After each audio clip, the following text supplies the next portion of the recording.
Today, I want to share 6 things that I do to avoid getting overwhelmed and burned out. I am a stay-at-home mom of 2, and we are homesteading while living off-grid, so there's always a lot of things for me to do. My first tip is to always start the day by reading God's Word and talking to Him. Sometimes I get up in the morning and immediately I see everything that needs to be done. There's dishes to be washed from the night before, there's laundry that needs to be folded, and all these other things that are screaming for attention. And if I'm not careful, I find myself trying to hurry and get things done while the rest of my family is still sleeping. Every time I do this, my day ends up being chaotic and I get overwhelmed very easily. So for me, early morning productivity is a trap. Instead, I like to spend time with God first, reading and talking with Him. This helps to set the tone for the rest of my day, and it helps me to come through as a better mom and as a better wife. I have recently gotten into the habit of journaling out my prayers and conversations with God, and it has transformed my walk with Christ. I'm no longer just praying to God, but talking to Him and with Him like the friend He is, and having conversations with Him instead of just having a one-sided conversation where I tell Him what I need, thank Him for what He has done, and then move on with my day. So if you have never journaled out your prayers and talked with God in that way, I just want to encourage you to try this and see what it can do for your spiritual walk with Christ.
The second thing that I do to avoid getting overwhelmed is to practice routine. If we do something over and over, it becomes second nature to us, and we're able to do it without having to think about it. For me, that could look like making the same thing for breakfast every morning, so there's no thinking ahead or planning involved. And I also like to do the same bedtime routine with the kids at the same time every night, and that helps everyone to know what's going to happen next, so there's less craziness happening. In the summertime, this could be a bit more flexible because the days are so long and the kids like to play outside. But if we keep the routine the same, then everybody knows what's going to happen next, and it makes bedtime a lot calmer for everyone.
The third thing that I do actually helps with tip number 2, and that is to stay at home more.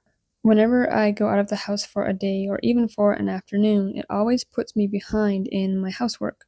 usually with dishes and laundry. And then it throws off our routine, and everything can be a lot more overwhelming when you're trying to catch up on things like you need to make dinner, but your workspace is cluttered with dirty dishes, or it's bedtime and someone is missing clean pajamas because milk got spilled at breakfast time.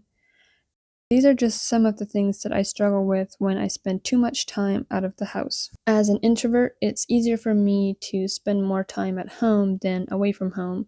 But usually in the summer, we do tend to go out of the house a lot more because the weather is beautiful and there's a lot more to do when it's nice and warm out.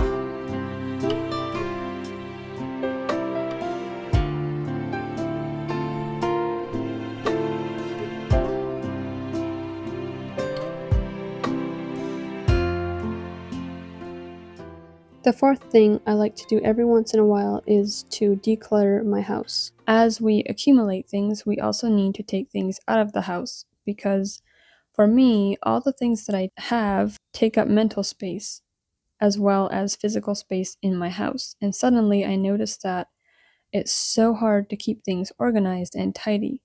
So I put things in bags or boxes and pass them along to someone who actually has a need for the things I'm getting rid of, or I donate to my local Goodwill. I try not to fall into the trap of thinking, oh, maybe I'll use it someday, or keeping something out of guilt because maybe it was a gift or something I bought to do a project, but realized later that the project was never going to get done, whether it be for lack of time or resources.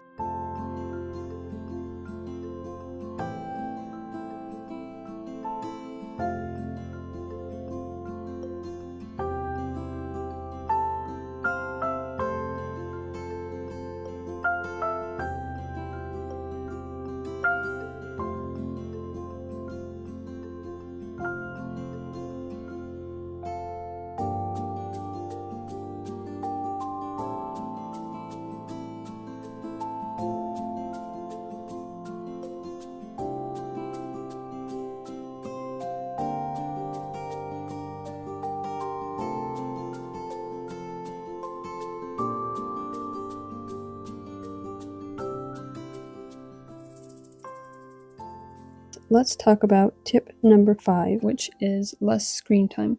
This is something that I am constantly working on. Ever since I experienced the freedom of having a flip phone, I am much more aware of how easy it is to fall down social media rabbit holes. Social media can be very useful, but I try to stay away from using it for entertainment because all the things that we see and take in can overload our mind and make it harder to focus and be present when we're with our families. There might be some people out there who have perfected the balance between social media and real life, but for me personally, I find it easier to just not have any social media on my phone. That way I'm not tempted to sit and scroll when I could be doing something more productive. The one thing that I always struggled with when I was always on social media was I'd see someone doing something, maybe making their own soap or making their entire family matching outfits for Easter. And while these aren't necessarily bad things, it made me discontent because I felt like I needed to be doing more, which in turn made me feel overwhelmed. One of the things that helps when I'm feeling overwhelmed is to spend more time reading.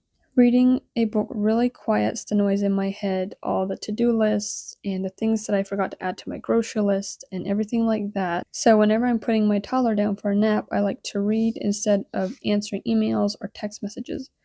Doing this makes me feel more refreshed and ready to tackle anything that needs done, versus if I would have spent that time scrolling, I'd feel tired and unmotivated.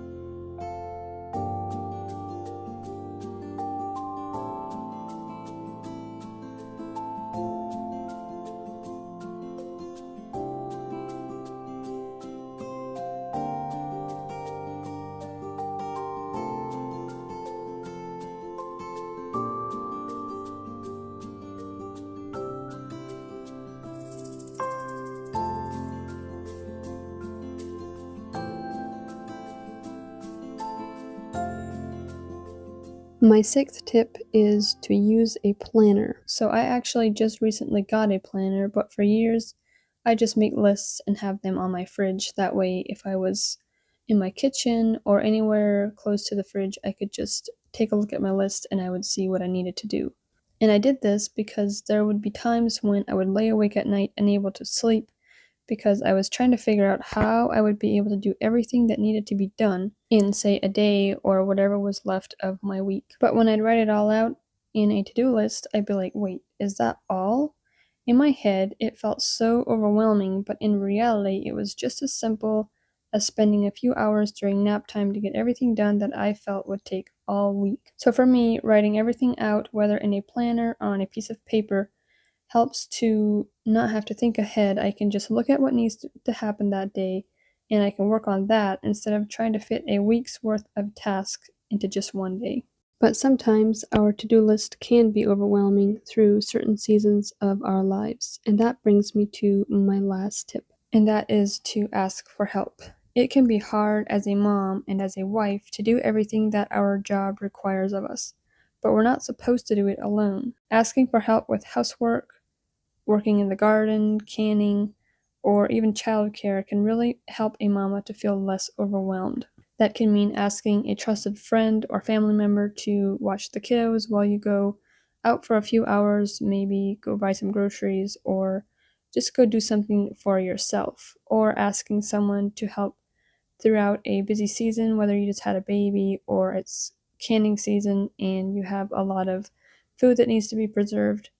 Whatever it may be, asking for help is something that can really take a mental load off of us as moms. In my current season of life, I am blessed to have a community of women that I can reach out to at any point in time to ask for help. I just want to encourage you, if you don't have your community yet, ask God to give you one, because if He did it for me, I know that He can do it for you too.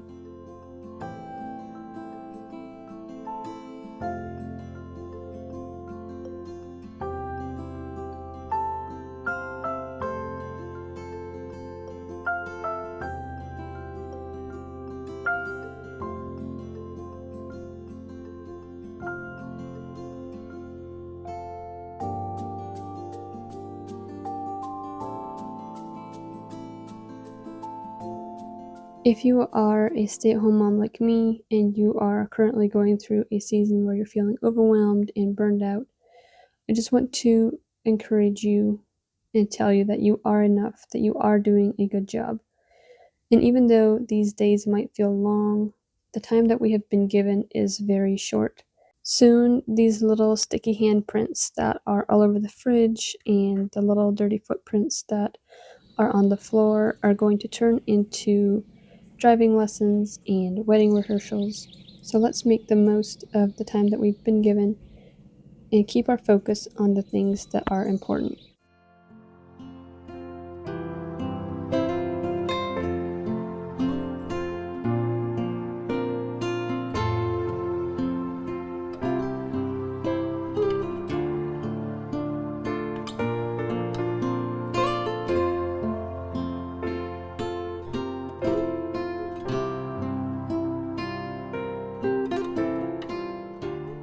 Well, I hope that this video has blessed you and encouraged you. I will see you in the next one.